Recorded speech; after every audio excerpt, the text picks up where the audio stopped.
Magsara na kayo sa ginawa nyo! In 72 hours, Ferdinand Marcos Jr. Magbaha ng dugo sa Surigao in 72 hours!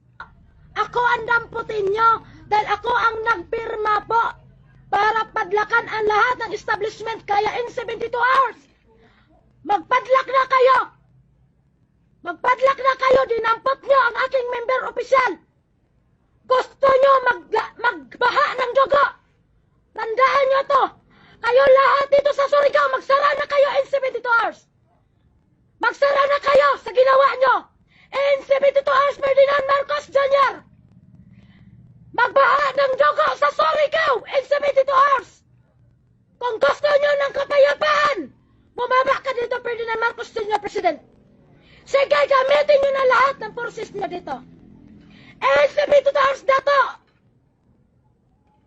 Gawin mo! Ako na nag-utos.